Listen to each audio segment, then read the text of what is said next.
Welcome to the Conduit Deeper podcast, a podcast that takes a deep dive into the details that surround our current sermon series, from current events to fascinating finds to conversations that take us deeper into the Word. Thanks for joining us. Welcome to the Deeper Podcast. My name is Mo, executive pastor at Conduit Church, joined back with our lead pastor, Darren Tyler, and producer Micah, back from Uganda just a few days ago. 27 hours of travel there. You were there for 11 days-ish, something like that? Yeah, probably. Another 27 hours on the way home. How's the jet lag? Are you getting caught up? Are you rested? Because they're 8 hours ahead of us. Yeah. So how's it feel? Glad to be back. The cruelty of age is that I don't rebound as fast on anything I do. And jet lag has been especially somewhere around 50. Like people say that it takes 1 day for every hour that you're different. That's sort of the rough estimate of how long it takes to recover or get on schedule. I when I was younger thought that was baloney. Now I'm like, no, that's just old people talk, because I'm by 8 o'clock, right now my body thinks it's 4 a.m., right? So I'm like just cooked. And then, I wake up at 2 or 3 a.m. and I'm just awake, like time to go to work awake. Because my body thinks I've slept till 10, which I never do. Yeah, so right now, we record this 10 a.m. on Wednesdays, generally speaking. So your body thinks it's about 6 o'clock dinner time. Yeah. And maybe as I'm adjusting back, maybe it thinks it's 4 o'clock, right? Like I'm just an hour a day. I guess it'd be 3 o'clock, whatever. Yeah. But I feel like, so I'm pretty, like my brain is pretty mossy right now, but it will start to dry up around noon. What was the primary takeaway from this trip? Well, that's a good question. I mean, you hit, 10 or 11 churches? Yeah, we were. The main school, Good Samaritan School, thousands of kids and people that we have the opportunity to serve and partner with in the Uganda, both Uganda South and North. Yeah. What was the primary takeaway? So that's a really good question, because we are 11 years in, specifically working with Alex Matala in Uganda. So the first church that we planted there was 11 years ago. I was there with my daughter, Maddie, just me and her. And it was kind of funny. So on Sunday morning, there were so many churches, we literally spread out. And so I went to one church, Holly another, my son Ben getting some use of his theology degree, got to preach in another. But what I was struck by was, because I was back at that original church, which is called Conduit of Life Church. Nice. And we don't require them to call it conduit of anything, but he knew what it meant. So, but I was like, I'm looking around the room, realizing that the vast majority of these kids that are in the school now were not even born yet when we started. Wow. And so one thing we did on this trip that was different than we'd done in the past was we brought kids from all the schools to one place. Instead of our team going to every school, every church, we brought those kids and did like a day camp. Oh, that's a great idea. And we incorporated Joey Prophet, First Priority. It was a really cool to see the kingdom working together. You've got the Ugandan branch of that. You've got Joey's content. And then, our worship band, which created songs for VBS stuff like Come Follow Jesus. I've had it up to my eyeballs with that song, because they were playing it like every intro, outro. But it was like coming together, these kids who, again, were not born, the vast majority when we started. Over 1,000 kids between the two camps. Wow. But they know the scripture like the back of their hand. These are kids that could have grown up in a village where their parents were scared of witch doctors, where a girl, by the time she's 12 or 13, starts menstruating, they marry her off, they get cows in exchange. That's literally the culture. And all of that is different. Every one of those kids now is in a school because they're in our schools. And every one of those kids has an opportunity. When you look around, you see a 12-year-old girl and realize that without this school, she would be married off, because the father cannot, especially if it's a single mom, but even with a father, cannot afford school. So you get like 3 or 4 cows. And that's, by the way, like culturally, I know it's offensive to Westerners, But like literally, that's the part of the culture there. In fact, I asked the girl behind the front desk, I was like, hey, my 19-year-old son is coming. You're a lovely young Ugandan woman. How many cows? And For like the dowry? yeah. Yeah. And there's like 4 or 5 girls behind the counter. And she says, for me, 20 cows. And her friends started roasting her. 20 cows? No way. You're not worth 20 cows. That's great. Maybe 10. I'm like, That's this currency. is a hilarious. Yeah. But they're not like, they're talking about it like it's just like we would about, you're not that beautiful or whatever. Like they're just roasting each other, but they are not even insulted by the cows. And I'm like, free my line to figure out how I'm going to get 10 cows stat because Ethan might be able to marry him a Ugandan. But anyway, we no cows were exchanged. Well, there was a goat exchange. There was a goat exchange. And some puppies? Oh, buddy, it was. Yeah, one of our mission coordinator, Amber Heslop, and her husband Jeremy, one of our elders and our good friend, took his family. Yeah. And they celebrated her. What was so they celebrated her in the way only you can celebrate things in Uganda, which is by the giving of animals. Yeah, so, think about like the richest person you know, and what do you get them? Right? Yeah, I don't know. And, to us, like I'm not, by no means am I rich, but to them, I'm like fat stacks, like I'm Walter White rich to them. And so what they give you is what they would utilize in their own lives, right? Which is a goat. And I've been given a goat before. It's always, it's going to be a bad day for the goat because you come to the village and there's just this one lone goat tied to a pole somewhere. Like, oh man, he's awaiting his execution. He knows. But this time they brought puppies. Wow. And that's a first. I've done this a long time. I've never seen puppies. Oh, and a kitten as well. And it came from the fact that somebody this village is so remote, but somebody in this remote village had seen some American movies. And in the movies, Americans have dogs, which they're fascinated by, that you put them in your house, you give them names. Yeah, that's great. They think of them as like dinner. Actually, in West Africa, they do. Oh no! Yeah, they eat dogs. It's kind of, you can't get the hair out of it, so you end up picking hair out of your teeth when you eat a dog. But in East Africa, they just consider dogs as like part of the furniture, I guess, in the yard. They don't really, they don't hate them or love them. But yeah, that was a devastating blow to Amber's daughter, Lily, who could not take the puppy.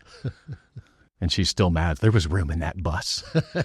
And I'm like, okay, that's really not the problem. But, she was right, there was. But yeah, that was them celebrating because we had just built dorms for the teachers. So these are remote places. Yeah. So when we build the school has to have teachers. And if the teachers don't have any place to live, then what do you do with teachers? Which is why so many government schools there, Catholic schools, are just empty buildings because they can't find teachers. Yeah.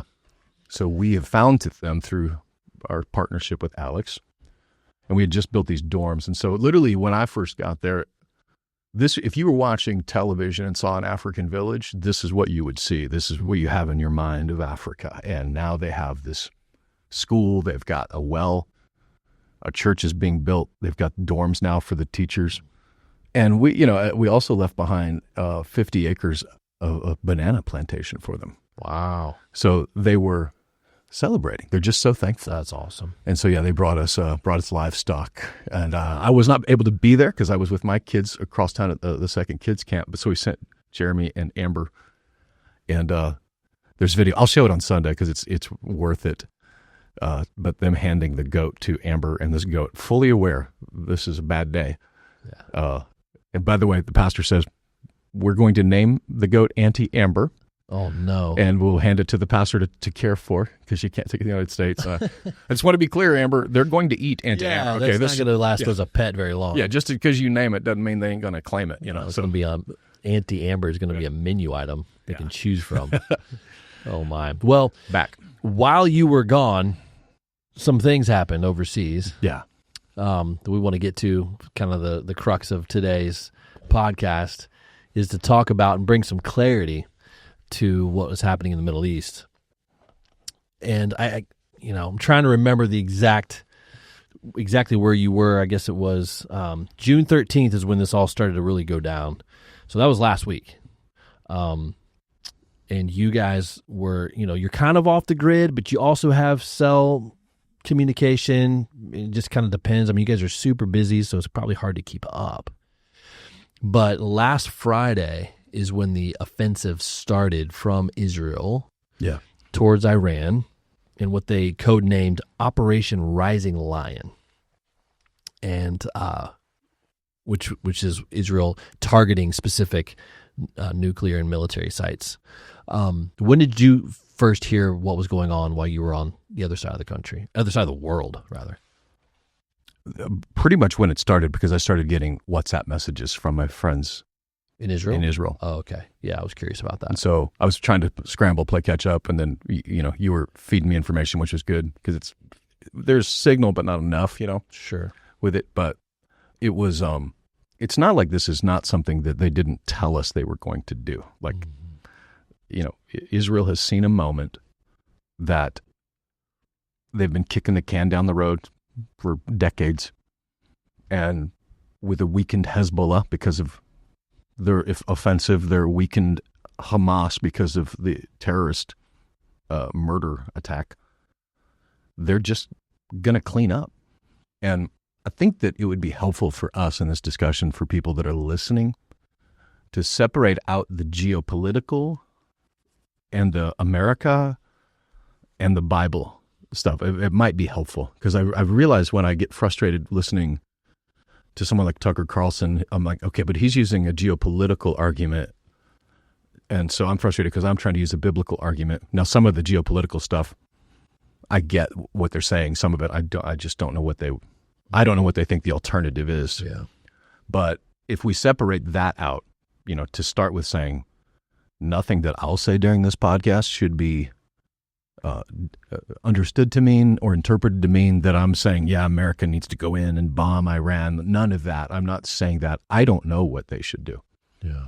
I know that nothing has not worked so well, that Iran has reigned in terror over their own people since 47 years, right? 1979. And however many years it is, 46, 47 years. They have reigned in terror over their people. Now that, by the way, is not a good enough reason to invade a country, and just because they've got an evil dictator. Because if that's the world is full of them. So we can't do that. I get Tucker Carlson or whoever would say, we can't be the world's police. But looking at this from a biblical lens, what I would love to cover today is, we can talk through what's currently happening, but then I want to frame it too with, what could be happening. What do they say? Hope is not a strategy, but there is strategy. There's hope if you have a strategy. So hope isn't a strategy, but there is hope if you have a strategy. And so what I would like to say is that I don't know what Netanyahu's strategy is, but the Bible has some pretty interesting language around what God's strategy is. And so we can maybe talk about all of that. Yeah, and I think I think you're right in terms of like trying to come up with some definitions of some things. There's a couple conversations. There's the current events that are actually happening in real time right now between nation states, right? And factions, all of these subgroups, whether it's Hamas, Hezbollah, obviously Israel, and Iran. You have all of their allies on each side. You've got all these names flying around. But then you have, like you said, okay, so how does this line up? Let me back up. How does it line up, but in a historical fashion? Like, we have to kind of go back before you can really get clarity for moving forward. Yeah. So there's a historical piece here that we have to know and remember. We've talked about this a lot on this podcast over the past 4.5 years since we've been doing this. But it seems as if, as time progresses, that the historical part that leads to understanding the future becomes clearer and clearer as time goes on. Like it's becoming more, the scriptures are being fulfilled in some ways. Yeah. Where it's becoming, okay, well, that's now possible. Mm-hmm. Well, now that relationship exists. So what would be a good pretext in some guidelines or boundaries to set for this particular conversation, because this can be a far-ranging conversation. Yeah. Like, are we talk all the way to the end, like Christ's return, millennial reign? Are we talking about, all the elements for World War III, the rapture? You have terms like dispensation, Nope. pre-trib, mid-trib, post-trib, You're right. amillennial. Like, there's so much in this to discuss that people, depending on where they're at and depending on their background and who their friends are trying to make sense of what's happening on the other side of the world and how it affects their theology. Yeah. I would say that for us, for the purposes of today's conversation, we don't have to even go down all those, amillennial, post-millennial, I feel like some of that it's fun, by the way, over coffee. It's fun in a theology, whatever. But, it's Wednesday. Like, what do you do? What am I going to do today? Right. What do I do about this today? And so what I would like to suggest is that if we go to the prophecies in the scriptures, start with this. Jesus fulfilled by some counts 400, some counts 350, some counts 500. But let's say average 400 prophecies from Genesis all the way to Malachi, and he fulfilled all of those perfectly. So your question then, my question would be, what about these prophecies like in Ezekiel 38 and 39, that there is no historical fulfillment of that prophecy? So you have two options.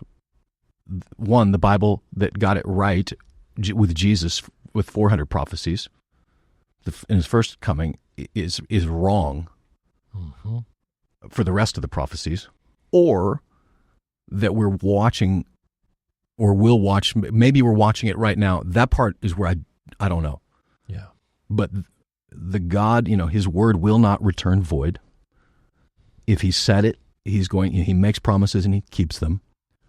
And when you look at Ezekiel 38 and 39, again, there is no historical context at all that exists that fits this prophecy. So that would mean it is yet to come.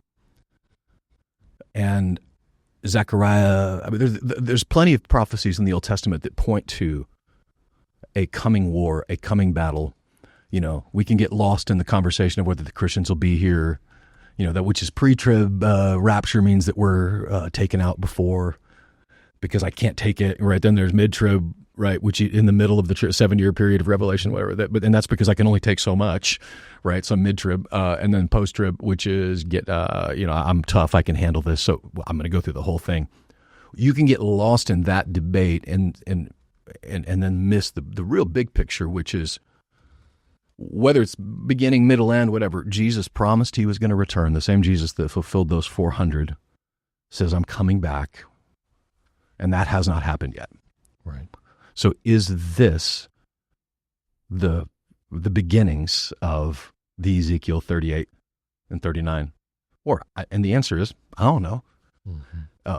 I do know this, that there was no Israel that existed for almost 2,000 years, so there was no Israel to attack in Ezekiel 38 and 39, so this could not have been fulfilled leading up to that. But in 1948, shall a nation become a nation in a day? Yes, the answer is yes, and it did. Israel in a day became a nation again. Never in the history of the world has a language, a people, been removed from their land only to return 2,000 years later and to restart a country. That's never happened in history, but it happened here. So now there's an Israel to attack. There is an Israel that God. True. So when I hear these podcasters, is modern day Israel the Israel? It sure seems like it to me. There wasn't one before. There is one now, and one of my least favorite simultaneous. Maybe it's why it's my favorite, because it's like, this is a little bit like fish in a barrels when someone says, well, but it's all metaphor, right? That's just metaphor. But metaphor doesn't mean fiction. It just means it represents something. But they'll say metaphor like it's just some fiction. But it's not a fiction. It's something. It refers to something. Yeah. And when you start cross-referencing the names in Ezekiel 38 you start to see and cross-reference it with the evening news, which I guess it's the all-day news now. It's not the evening, the Twitter news. Mm-hmm. You know, you see Meshach and Tubal. So Ezekiel 38, verse 1, the word of the Lord came to me, Son of man, set your face against Gog of the land Magog. Gog is a leader of Magog, which most historians, commentators think that would be Russia. The chief prince of Meshach and Tubal, that is modern-day Turkey. And he says, hey, look, this is what the sovereign Lord says. I am against you, Gog, chief prince of Meshach and Tubal. By the way, there's some blurry components to that because this is a real leader or this is one of the demonic, fallen angels, that we read about with our blurry friends. I will turn you around, put hooks in your jaws, and bring you out with your whole army, your horses, your horsemen, fully armed, a great horde, large and small shields, all of them brandishing their swords. Persia, which is Iran. Cush, which is Ethiopia, Sudan, like that. They kind of bordered both of those. By the way, both of those are in the middle of civil wars right now. Both of those have radical Islamic elements that are rising up to take over. Put, which is Libya. These are all countries that have been in the news and continue to be in the news. And God says, I'm going to put a hook in your jaw and drag you in there. And basically, they don't want to go there, but I'm going to drag you in there.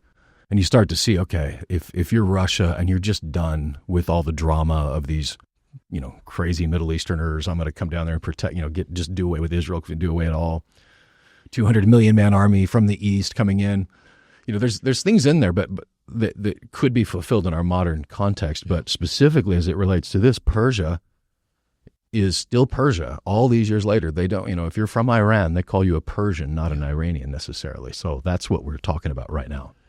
So to help give us a little more definition to the allies, right? So you mentioned all those nations. It would be helpful to know that Russia, Magog, is an ally to Persia, Iran. Yep. Right? And then is China not necessarily referenced here?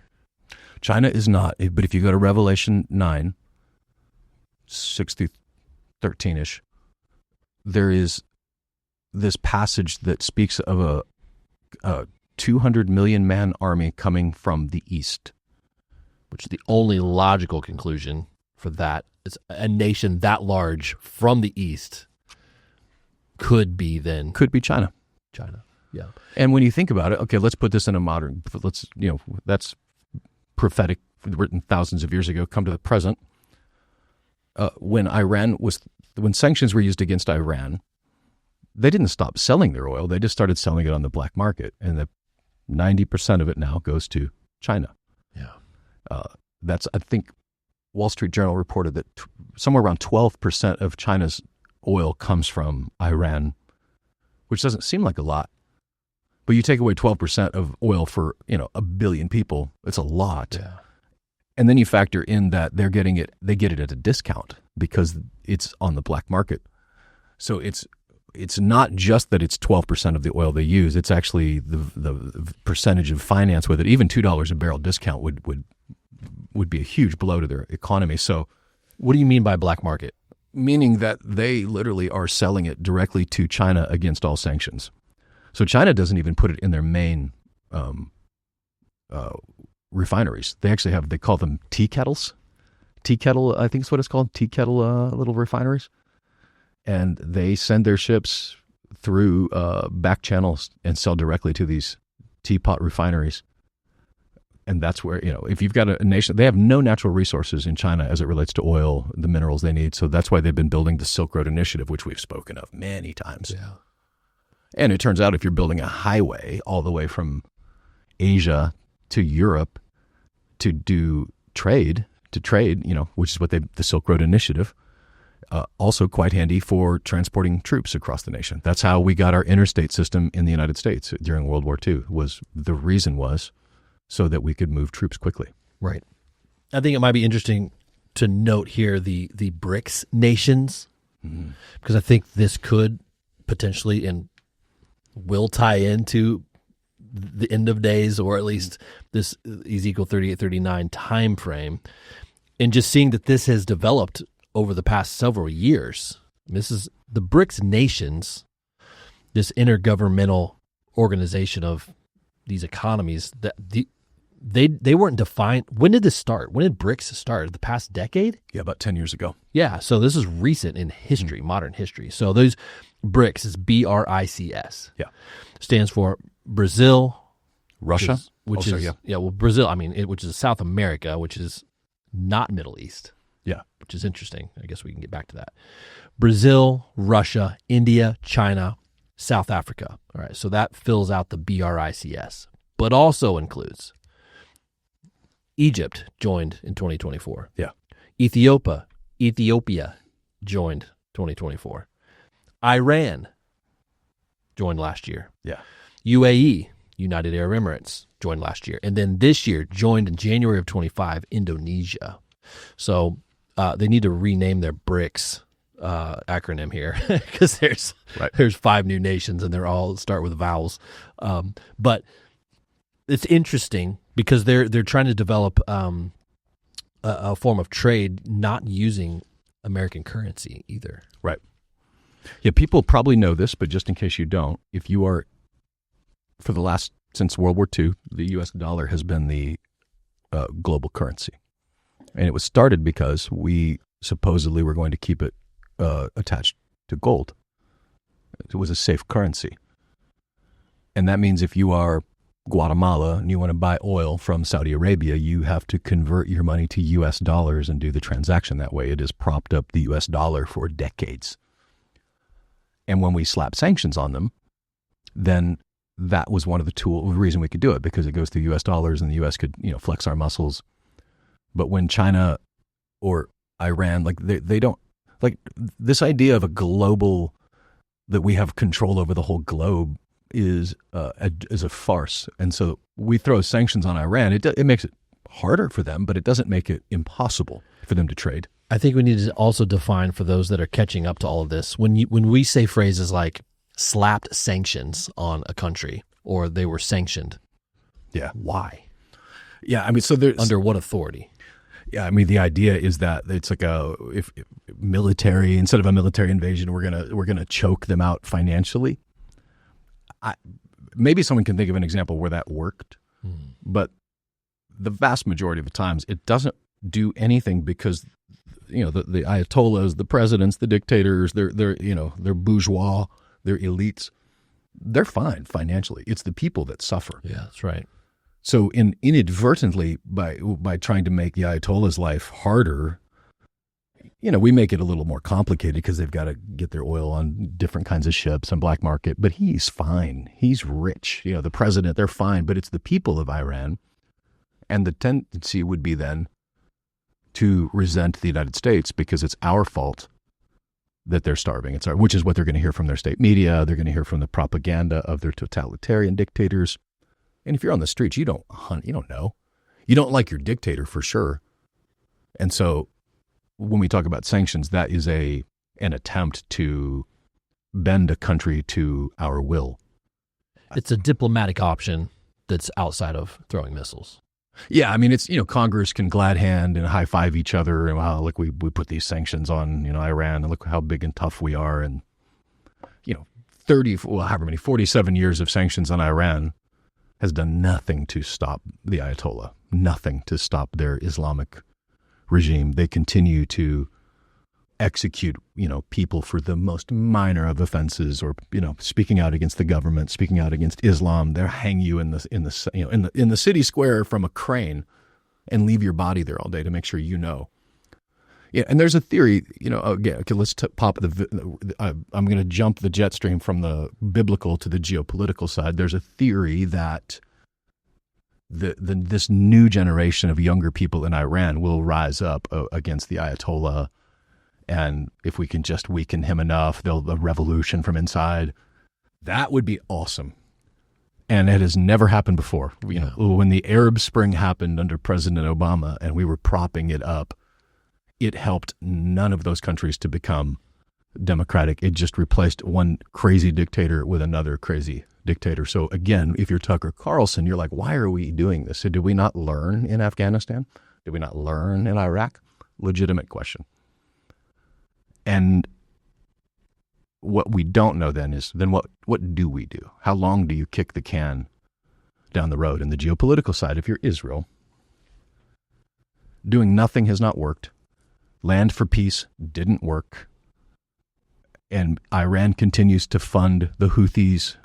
By the way, if you want to talk about U.S. and America first, when the Houthis are shooting missiles at our boats, it does affect us. This is not like they can't get to us. But they've funded all of these terrorist organizations that are anti-America, anti-Israel.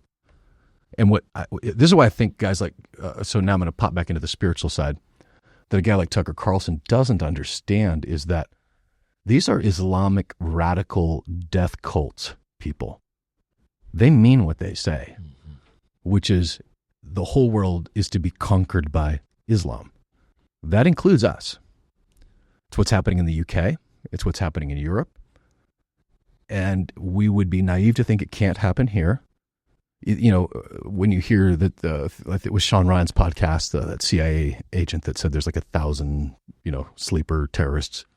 Yeah, sleeper cells in the U.S. Yeah. Sarah Adams.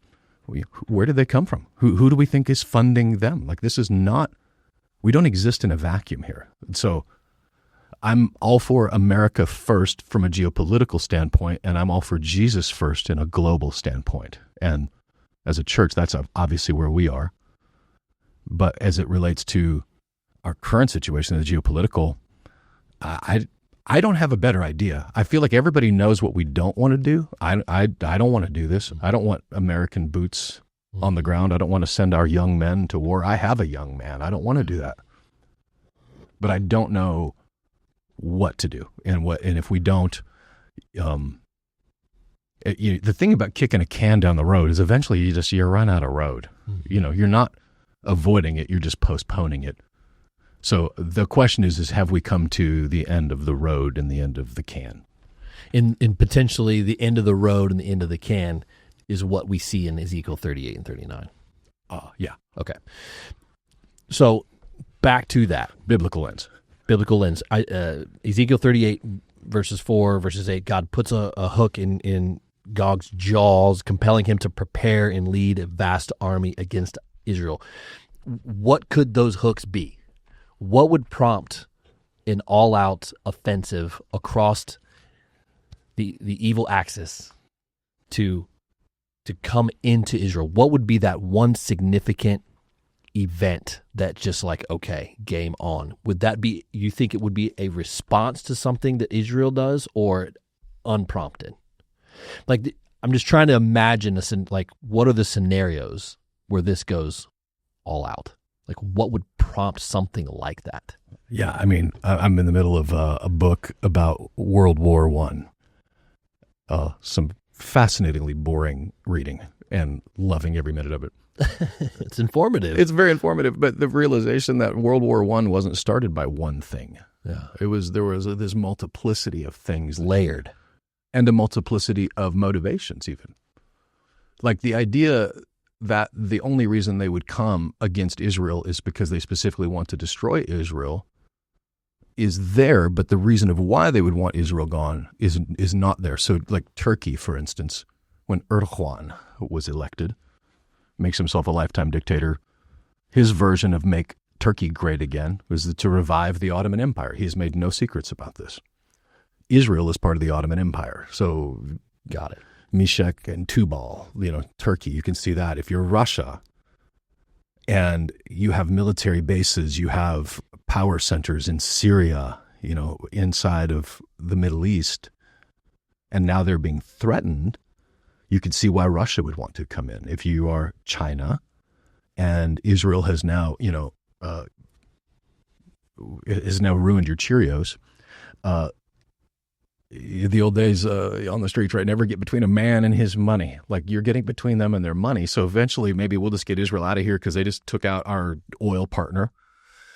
If you are in Sudan, if you are in Libya, that would be maybe more the motivation of the radical Islamists that want to eliminate Israel, because in the Quran, it's very clear that Jews are the enemy, period, that, It's part of their prophetic, that the Jews hiding behind rocks. I'm going to kill Jews. You can see the Islamic radicals. It's like there's no question what they want. They want the land. And does Sunni and Shia both agree on that? They both agree on that. And do they both agree that they could prompt the Messiah's return by destabilizing the region in this way? Shia more so than Sunni on that. The return of the 12th Imam, the guy that supposedly disappeared and is going to come back, their version of the Messiah returning. Do the Jews believe this also? No. That they can prompt his return by creating chaos? No, Okay. That's not part of their vibe. Okay. But Islam, because the thing about the Jewish faith is that it's actually not even a proselytizing faith. That's not it's not cooked into the Torah to go out and to evangelize and make more Jews. No, because they believe that that's inherited in essence, like that's you're born into that. Well, there's a genetic Jew and then there's a faith-based Jew. Like I could convert to Judaism, but I'm not DNA genetically Jewish. And by the way, with Muslims, it's easy to, I should say that with Muslims, with Arabs in general, like the Arabs isn't just one. Arabic is a language, but Arabs is a person type of people. But then there's Persians, Ottomans, those are all Kurds. There are different types of Arabic language speaking peoples, but all coming together. But yeah, back to Islam, they are not necessarily a proselytizing as much as a converting, forced conversion, convert or die, convert or pay enormous amounts of taxes and stuff because you're a Christian and be marginalized, like convert. And that's literally baked into the faith of both Shia and Sunni Islam. Islam believes they can prompt the return of the Mahdi. The Mahdi. The Shia ones, they're the Ayatollah. Do Christians believe that they can prompt the return of Christ through this chaos? No. Well, some probably do, but that's not from the teachings of Jesus. You can't. Yes, and the only reason I bring that up is because there is a channel of believers that are looking for this chaos. Right, send in the troops. World War III, let's go, because it has to mean that Christ is going to return. Yeah. So do you think that they think that? Do they think, hey, this is it, so let's just go ahead and get it over with? Yes. Or, okay, so it's not like they're saying, hey, let's do this so we can speed it up as much as it's already here. I think it's a little bit of both. So, there is a sect of Christianity yeah. that is fine with all of this. Yeah. And okay to greenlight war in the Middle East because it allows for Ezekiel 38 and 39 to play out in their lifetime. So I would very much caution that we can speed up the return of Christ because there is a date and an hour that no man knows that God set on the calendar before the foundations of the earth that he would return. And the only thing that he called us to do as believers is to go into all nations, preach the gospel. Right, and then he says that after this, then at the end will come like after ever. So technically, we could hasten the return by reaching in every tribe, nation, and tongue. There you go. Yeah. So technically, but I would even caution that to say that that's going to happen when the time of the Gentiles is full. I can't remember which passage that is, but in other words, there's a time where the last Gentile that was meant to be saved is saved, and then we're done, and Jesus is coming back. That's the appointed time and the hour. So I might add, by the way, if that's you and you're a Gentile listening, just give your life to Jesus so we can get this over with, get Jesus back here. Yeah, that much is true. The time of the Gentiles is full. That's the passage that, there is a time, and it is the cup is full, and it's over. But as humans, with a sovereign God, we cannot speed it up with violence, technically can't speed it up with preaching the gospel. It's just that we know that was the one thing he told us to do, and after that, then he will return. I did a little interesting experiment before walking in here today. I asked 3 different AI models this question. I was curious of its consistency and response. On a scale of 1 to 10, how serious is the conflict between Iran and Israel at the moment? Oh, interesting. All three responded at an 8 Yeah. out of 10. Yep. That feels right to me. Obviously subjective, but Yeah, but then proceeded to give all the reasons why it's 8 out of 10. I found that a little concerning, if I'm being honest. yeah.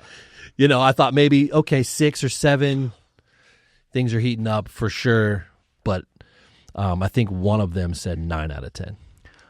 And I would agree with that. And again, take the biblical lens off.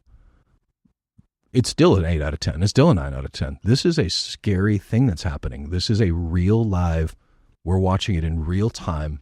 This could go really, really bad for the people of the earth if without God. Right. I don't know how. I wouldn't sleep at all if I didn't have, again, hope is not a strategy, but if there's strategy, there is hope. And God has a strategy. I even take comfort in, I will put a hook in your jaw. He doesn't say Satan will drag him down there. Yeah, I noticed that. I was reading back through that, and I saw that, that God puts the hook in. He's in control. The hope is, do we believe it or do we not believe it? Do we really believe that he is in control? And if you don't, he's still in control. So it's up to you whether you want to be miserable and afraid, or if you want to have faith and trust that he's got it under control. Again, it's interesting. Ezekiel 38:39, it lists all these nations. Where's the United States? Not there. Where is the United States in end of times in Scripture? It's hard to find. When Revelation 9 speaks of that 200 million man army, the angels that are released, that have been held at the Euphrates, again, there's a real blurry component to that. It says that it will wipe out 1/3 of mankind. That's their job. And here's when you read it. This is a very chilling, so you might want to fast forward if the kids are listening. The United States isn't in there, and so if 1/3 of mankind has to be killed, and yet these other nations all have to still be around for this official war, this official battle, it makes sense to me that the United States, Central America, South America would not be here for a reason. And, that reason might be in Zechariah 14, which is, actually I did mark that one. Zechariah 14, he's prophesying again, verse 2, I will gather all of the nations to Jerusalem to fight against it. Okay, this is probably another version of the Ezekiel 38 and 49. The city will be captured, ransack the women, it's bad. But verse 12, the plague that the Lord will strike all the nations that fought against Jerusalem, their flesh will rot while they are still standing on their feet. Their eyes will rot in their sockets, and their tongues will rot in their mouths. And if you've ever read a description of nuclear war, your flesh burns off so fast that your bones don't have a chance to hit the ground yet. That's how fast you burn. So, I don't know. Is that a picture of a nuclear war? I don't know. I know this, that whatever it is, if you're coming against Israel, that's your future. Your flesh rotting off your bones while you're still standing. So I don't know. I do believe that the one thing that is consistent, whether the United States is here or not, it says all the nations of the earth, right, will come against. Yeah. And the biblical meaning of all is all. So either we're not here or the United States is done as well and is drug. When you start doing the simple math, I think by the time you get to the end of Revelation, it's like 2/3 of the earth is gone. Yeah. There's also some chatter this week, and whenever I say these things, I'm bringing it up because I'm seeing it come through in the algorithms through X or online resources. And I have a long list that's very there's a lot of variety of resources that pull into that's aggregated, right? But there is some chatter about the potential for the Dome of the Rock to be a target, for it to be targeted with a missile, perhaps to be taken out, to then prompt the rebuilding of the temple. Now, the Dome of the Rock is under Muslim authority right now, control, yes? Palestinian, correct. Palestinian control. What would happen if it was destroyed by Israel or American forces or the other side, the other team? What would happen if that happened? If you're asking what could possibly cause a bunch of these nations to go in there, that could easily cause everybody from Saudi Arabia to Libya to take up arms against Israel and to go in. They consider it one of their top 3 holy sites in the world, which is kind of bullcrap, because when you go back to before Israel was a nation, it was a backwater town, a backwater temple, but they believe it to be a holy site because of Muhammad and riding into the sky. Anyway, they believe it to be a holy site, and whether or not they could defend that in the Quran, they certainly believe it. And again, the geopolitical lens matched with it says Jerusalem specifically. I'm going to bring not just Israel. I'm going to bring you against Jerusalem. So when you start zeroing in on the biblical prophecy, right, it's the Middle East, number one, and then you circle in another circle in, and it's Israel, and then you circle in another, and it's Jerusalem, and then at the bullseye in the middle of all that is the Dome of the Rock, Interesting. where the temple is. And there's always tension there. The Jews have not been allowed to pray on, in fact, Jews are not allowed to go on there. See, this whole, Israel is racist. The Palestinians, if you're a Jewish person, you cannot go on the Dome of the Rock to pray. And when we go there, our guide will sing a psalm, while but we'll surround her while we're there, because she could be beaten, taken out, arrested, and fined, and never allowed to return just for singing a psalm by the Palestinian Authority. If you're walking around with your wife and you hold her hand while you're visiting the Dome of the Rock, you'll get yelled at by Palestinian guards. Like they control that with an iron fist. So the dome's, let's just say the dome's taken out. Just play this out. The dome's taken out. And then Israel starts to make plans to rebuild the temple right there on top of it. Yeah, that's World War III. Okay. That would be World War III, because... Where do the heifers fall into place here? Again, to me, that's somebody hastening the return, that this is not going to work.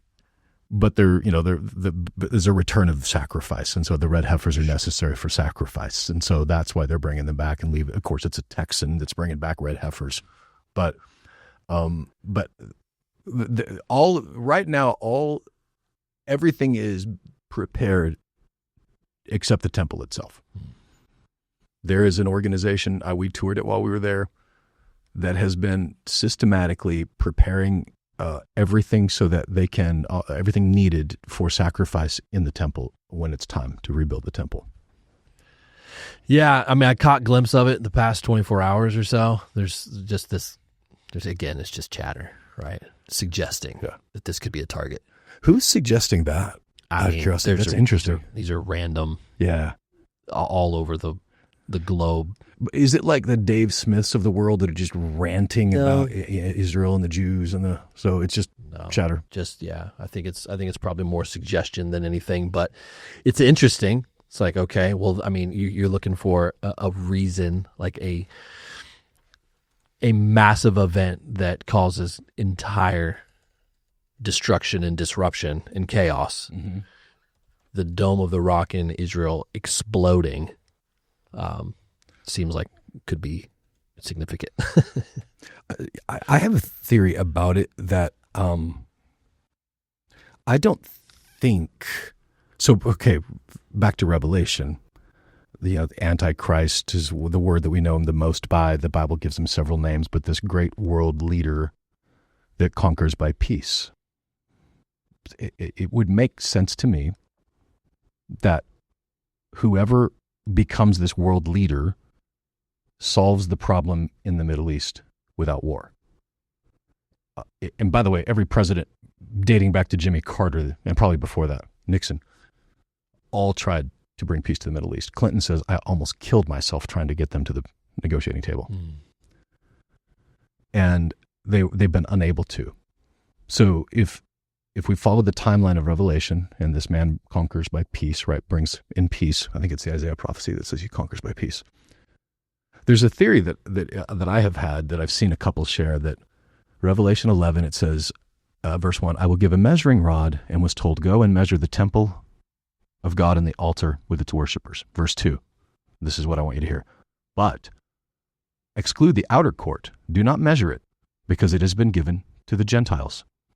They will trample on the holy city for 42 months. I'll appoint my witnesses. But back. So there's a theory that the location of the current temple, and there's actually quite a bit of credibility to this, the Dome of the Rock, the mosque, the Al-Aqsa Mosque, is actually not on the site where the temple was, literally, but if you were to measure it out, it would be where the outer courts were. So don't measure that. Leave the outer courts to the Gentiles, because it's been given to them for now. The one possibility is that the peace plan would be those coexist bumper stickers that are just so much baloney. You could see a world leader coming in and saying, here's our coexist. Here is the Jewish temple and Al-Aqsa Mosque right by each other.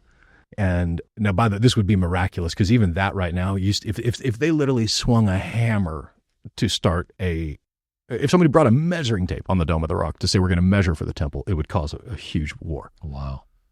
But if he brings peace in, you could see that being, we don't have to remove your Dome of the Rock. We could put this Jewish temple right next to you, and both could coexist at the same time. That is complete speculation, but that is a fascinating thing from Revelation 11 that is hard to understand. Leave that to the Gentiles I've given it to them for now. Does in Al-Aqsa, did that tie into the October 7th? Yeah, they called it the Al-Aqsa Brigade. Or no, whatever it was named after the Al-Aqsa Mosque. Yeah. Again, they're not hiding their intentions. Like, it's not like, I wonder what they want. Like, we know what they want because they told us. Yeah, I'm trying to find what they called it. It wasn't the brigade. It was Al-Aqsa something. Yeah. Al-Aqsa flood. Flood, there you go. Yeah. Yeah, because it wasn't just getting into southern Israel. They wanted to go all the way to Al-Aqsa Mosque. Yeah, the October 7th attack was designated as the Al-Aqsa flood. Yeah. It's just interesting, again, like it's just all kind of back to Jerusalem. Back to Jerusalem, the dome, the area, head on a swivel. Yeah. That much is true. This is why we do this, right? Yeah, it is, because here's what, again, hope not a strategy, but there's hope if there is a strategy.